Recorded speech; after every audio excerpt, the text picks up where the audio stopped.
Hi everyone, this is Darren from SimNation. Apologies for not doing a video sooner.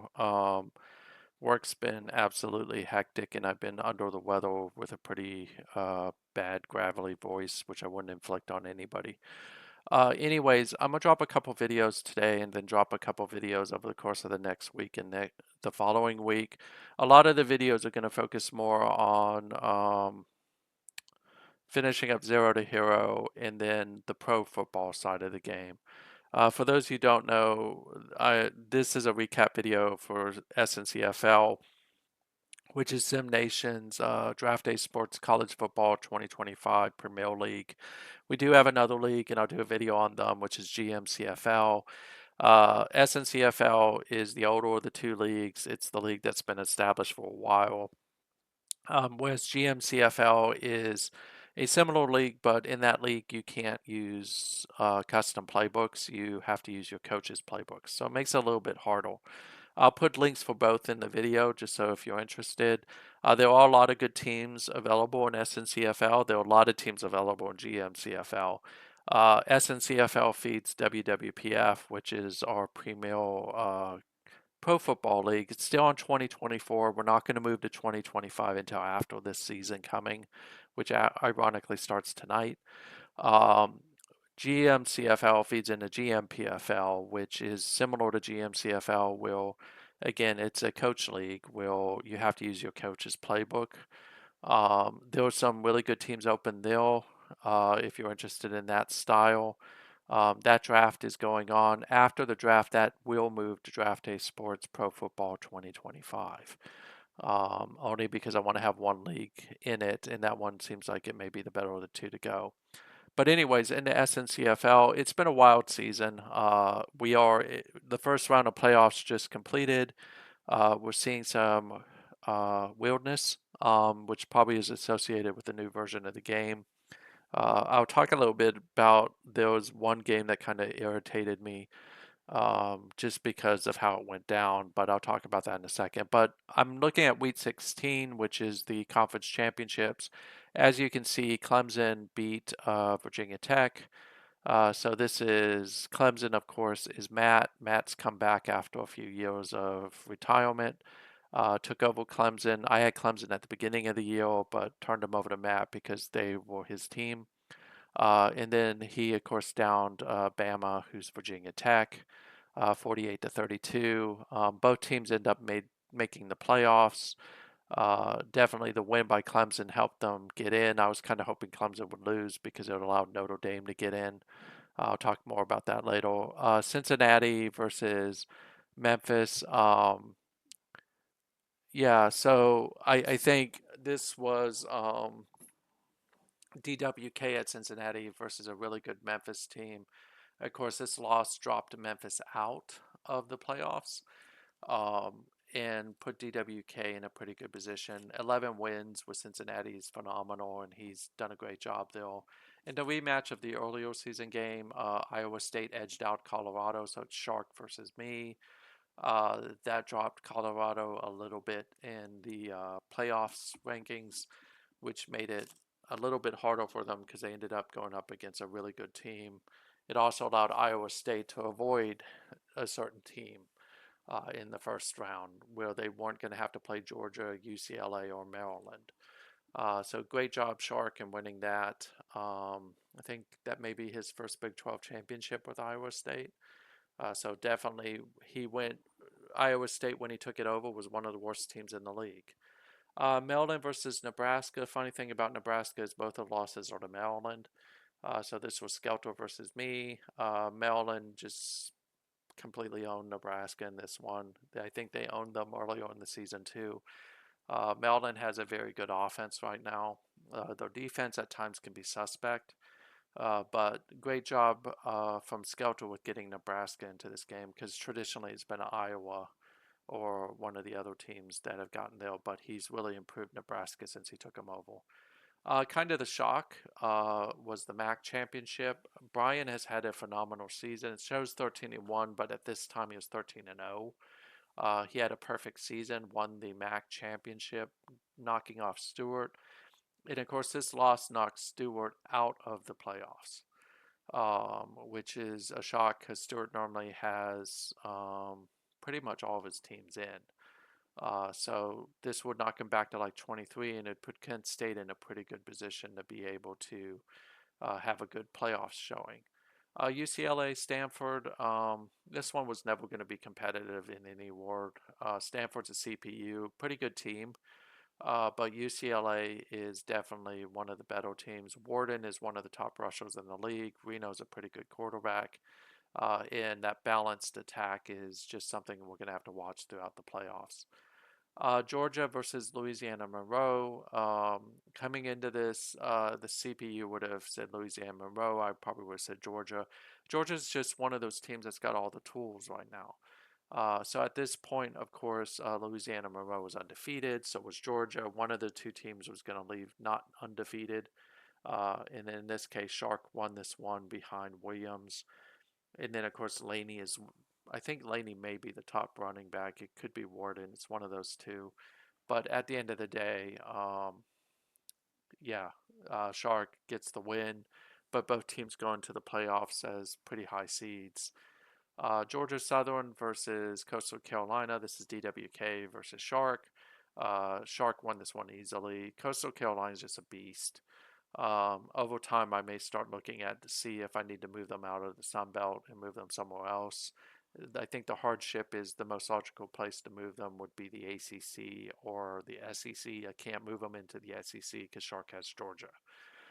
But great season from DWK at 9-5. Georgia Southern definitely showed up. Coastal Carolina again, great season from them. UNLV Boise State. This is a battle of two CPUs. Boise State's been pretty good, and if I remember correctly, this allowed them to play into the playoffs with that win. And then Marshall Western Kentucky. These are two CPU teams, neither of which made the playoffs. We'll go to the playoffs. I'm not really going to cover the bowls. But as you can see in the playoffs, Maryland got California, who came in at the number 16 seed, and they edged out Michigan and Notre Dame. Michigan, of course, being Stewart. So normally Stewart has UCLA, Duke, Michigan, and Western Michigan in the playoffs with four teams. Only two of them made it this year, which was UCLA and Duke. Michigan was the 17th ranked team, which means they missed it by one. Of course, Notre Dame is my zero to hero team. They missed it by two, but that's how it rolls. So in this game, Maryland used a really big explosion in the second quarter to get up essentially 28-10, and then they really didn't look back from there. Again, it's Herman who's having a great season. He's, I think, the top ranked passer in the league right now. But Barrentos has also had a really good year running the ball. So Maryland can run and throw. It's one of the things that makes it easy. Their defense has not been as good. Congrats to, I think this is Bama. Just Bama did a great job with Cal throughout the season, 10-win season, of course, and then did a really good job of being able to kind of get around Maryland's vaunted passing attack defense. UCLA, Colorado. This one was never going to go Colorado's way. UCLA is just too good, and Colorado doesn't match up well against them. Colorado does have a good rushing attack. Their passing attack this year has been not as good, mostly because Broadnax, who's the quarterback that they brought in through the transfer portal, has been injured most of the season. But in this case, Reno had a solid game, but really it was Warden, I think, that really helped bring this one home for them. You can see McAfee, the Colorado running back, had a really good game too. Good season for Colorado. They got to 11 wins, but of course they lost the final two games to both Iowa State and UCLA. Virginia Tech versus Georgia. This is Bama again versus Shark. This one was always going to be Georgia. Virginia Tech's a really good team. Bama's done a phenomenal job with getting them. Majika is a really good quarterback, but that Georgia pass defense and just defense, along with a balanced offense, was just too much for Virginia Tech. And of course, you see it that once Shark got rolling, they really started rolling. So they scored 31 points in the second half to kind of break the game open. Kent State versus Nebraska. This one was a shark. I expected Brian to win this one, and kudos to Skelter for knocking off Brian, but doesn't negate the fact that Kent State just had an awesome season, and Brian has really kept improving year over year with Kent State. And now I don't think I need to worry about moving Western Michigan out of the MAC because now I think that they have a natural balance point. But good work for Nebraska with Skelter. Outside of the two losses to Maryland, Nebraska's looked good all season. And in this one, you can definitely see that they really tripped up Eastor, who's had a really good season for Kent. And then Nebraska can run and throw, which is kind of different than Skelter's normal trademark. This next game is the one that pissed me off. So Draft Day Sports College Football 2025 has bugs. And one of the bugs is that, well, there's one bug where the error handling doesn't handle when you don't have players in certain positions and there's an open position, someone gets hurt, it will crash the game. And then there's also a bug with the playbook that will also potentially crash the game. So that happened here, and I ended up having to put both teams on CPU to get around it because I didn't have enough time to figure out which play was doing it. I think I now know which one it is, and I'll get that fixed. I'm also going to report it as a bug. But what it ended up meaning was that both coaches ended up having the CPU run their team. And as a result, Louisiana Monroe threw the ball. Auburn started running a whole bunch of RPOs. So this is Invisible versus Visible Witness versus Skelter. For those who don't know, Invisible Witness, he is like a god in the WWPF. He's slowly becoming one in the SNCFL. He has Carolina, who's arguably probably one of the best teams in the WWPF. So the end result was both teams played it out, and Louisiana Monroe won a close one. Both played in ways that they would never play. But at the end of the day, what I would say is that Louisiana Monroe probably would have won this one anyways. I think that they won the game earlier in the year. But what you'll notice is Payne threw for. Sorry, I just need to see something. Oh, yeah, okay. His name's just similar to a different guy. But Payne, Skelter doesn't throw the ball. Let's just put it this way. Skelter likes running the ball. So if Skelter had done this on his own, that would have been one of the best game planning ever done to man because it would have thrown me off. It would have thrown almost anybody off. But 7 touchdowns, 72.5%. Skelter may want to think about throwing the ball. Whereas on the opposite side, there were a lot of RPO plays. Invisible doesn't run RPO. So at the end of the day, I do think Louisiana Monroe would have won this one based on the fact that they won earlier against Auburn. But I think it would have looked different. So sorry, Invisible. I did report it as a bug. And I'm going to think about how I do this in the future so I don't have a repeat of this. But that is the one thing kind of tarnishing the first round. Clemson, of course, Matt came back from retirement, took back Clemson. Rutgers is a team on the rise with Kevin. Kevin's had a little bit of a rough go in the final 3 weeks of the season. Where I think he lost to Michigan and then he lost to Maryland. But Clemson had won the ACC championship. Matt's really turned them around and got them moving. They did a really good job against McCulloch, who is one of the better quarterbacks in the league. They kind of shut him down. It's really hard to shut Spence down. He is just a phenomenal wide receiver. But in the end, Clemson proved a little bit too much for Rutgers. And if you look at this, Matt kind of got back to his roots in his rushing attack. This is kind of normal for Matt. But Donaldson, the addition of Donaldson plus this rushing attack really helped kind of push Clemson over the top. This game was a little bit closer than I thought it would be. I thought Iowa State would shell Boise State, but Boise State put up a good fight, mostly behind their quarterback, and they just caused some issues for Iowa State. As you can see, is Bucknell had a pretty good game. Completions were probably the issue here, but overall, it doesn't matter how you win, you win. and Sharks through to the next round. This one was a shock. I actually thought that Coastal Carolina might beat Duke. So it's the Shark versus Stewart. Duke edged it out in the end, even though Shark had really kind of owned the fourth quarter. But as you can see, neither quarterback really was doing all that well throwing the ball. Neither team had an over 100-yard rusher. So definitely a shootout of a sort, but in the end, it came down to turnovers and penalties, and as a result, Duke got the win. And Duke's prize moving into the next round is they get Maryland.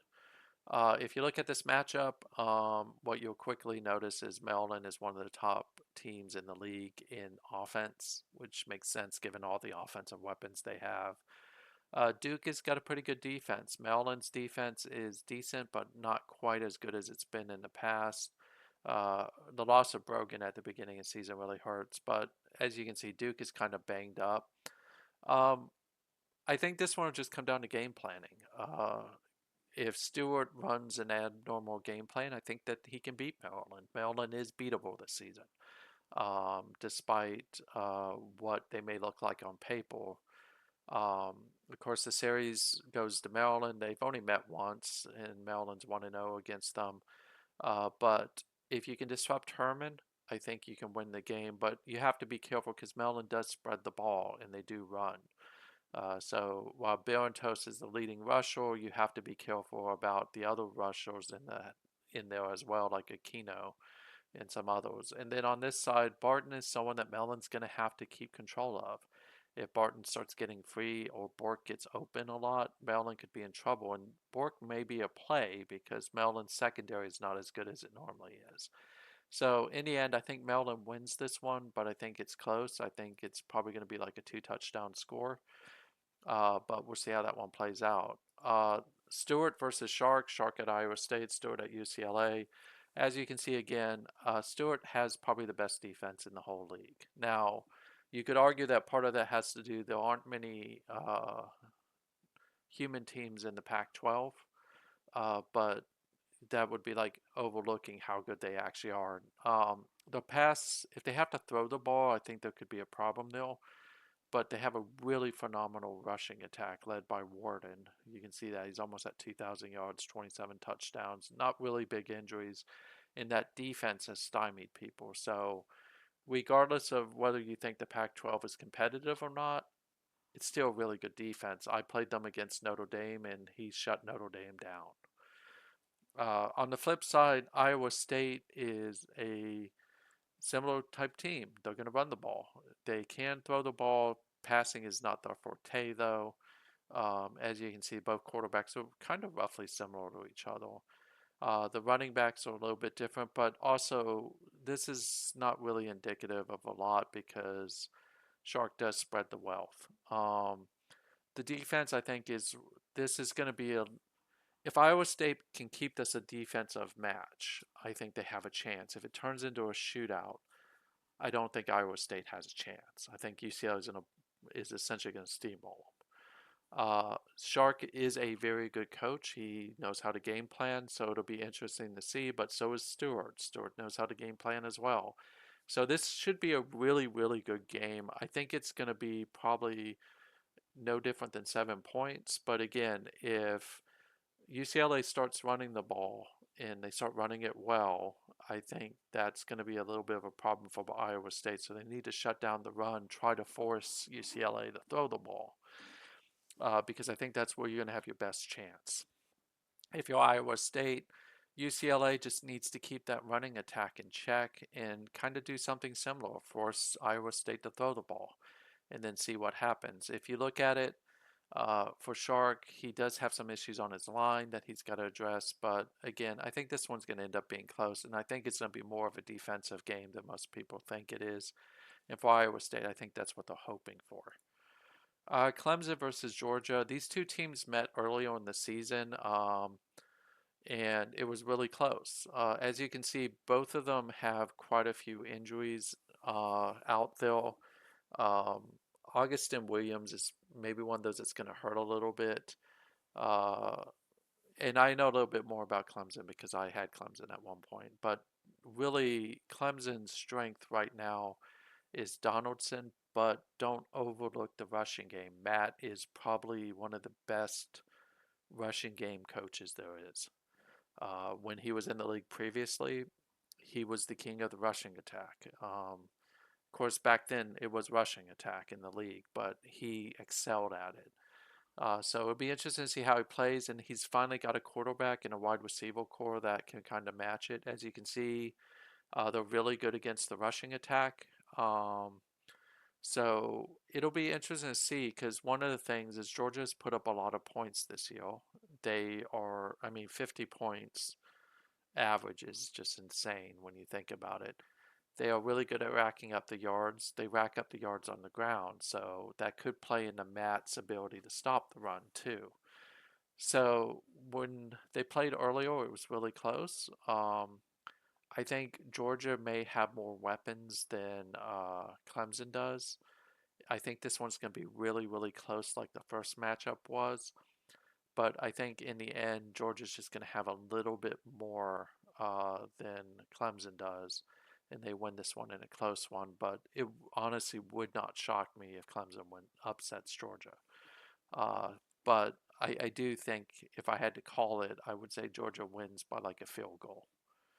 Um, in the two to watch, he'll probably be Barclay, and then to see what Donaldson does. Um, so while Matt will run the ball, what you saw in the one game already is Donaldson played a pretty big role.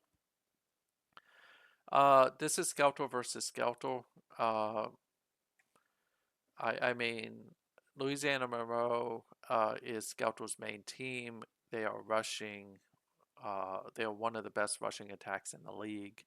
They are not really all that good at throwing the ball, but as you saw when the CPU took over, Kevin Payne just went off. No major injuries that are going to hurt them.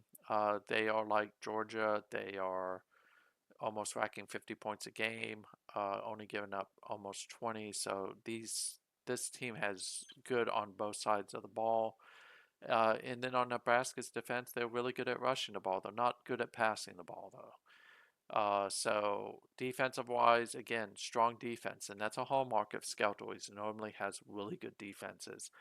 I just don't see Nebraska keeping up with Louisiana Monroe. I think that at the end of the day, Louisiana Monroe will beat Nebraska, um, mostly off the rushing attack itself, because you're going to watch two teams just go at each other on the ground. But it's important to note that while Nebraska has two losses, their two losses are to the number one team. Because they unfortunately got Maryland twice this year, once in the regular season and then once in the Big Ten playoff, Big Ten conference championships. So it'll be interesting. If we look at the bracket, what you'll see is Maryland, the winner of Maryland versus Duke, will take on the Skelter Bowl. So Skelter will be in the semifinals no matter what. And it'll be either Stewart or Maryland. Hill, Iowa State versus UCLA. It'll be Shark and or Stewart, or Shark could actually end up playing himself in the semifinals if Iowa State makes it through and Georgia makes it through. It'll be interesting to see, does Matt in his first season back make a run into the championships? If we go back and look, I don't know if it's going to show us. Da, da, because a lot of you are probably like, why is Darren talking about Clemson? I would have to go back. Let's just go back. Why won't it just show me who won? I'll just go to Atlantic Coast. So this is and I hate that it cuts it off, but I think this was around the last time that Matt was around. It may have been even more previous to that. And I hate that it cuts it off. I'll have to go back to an original one and pull it up. But generally speaking, well, I may be able to say it this way. So if you look at Clemson, Clemson's been in the playoffs 12 times. They won a championship. That was Matt. Um, and then if you go across and you look at it, they were 1-3. During that period of 4 seasons, it was largely Maryland versus Clemson in a lot of those. And Matt won one of the ones against Maryland. he generally has a pretty good record across the board. I don't know how you can say they're 0-1 in the round of 16 when they'll, but I'll leave that one alone. So he definitely can play. Like if you look at out, this was Gary, this is Doc, this was Frankie slash Skeletor slash Brian. This is Skeletor, this is Matt, this is Stuart. This was Zombie. Uh, this was also Zombie. This is of course DP. This is this was for a long time. This was to come back to me.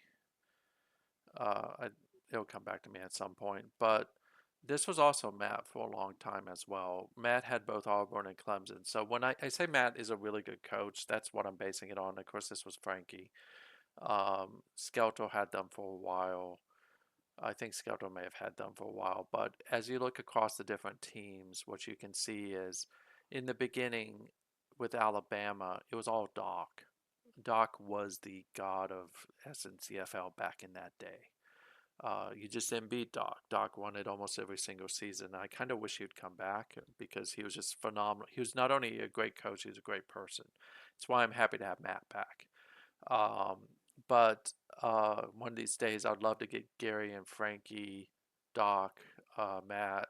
Ohio State was also, oh, what was his name? It will come back to me in a minute.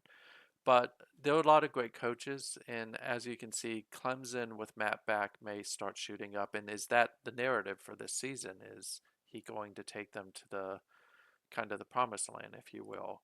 The other thing is this finally the year that UCLA breaks through and gets past Maryland? I know Stewart wants that, and he would love for Duke to knock off Maryland so he doesn't even have to worry about seeing Maryland anywhere near the finals.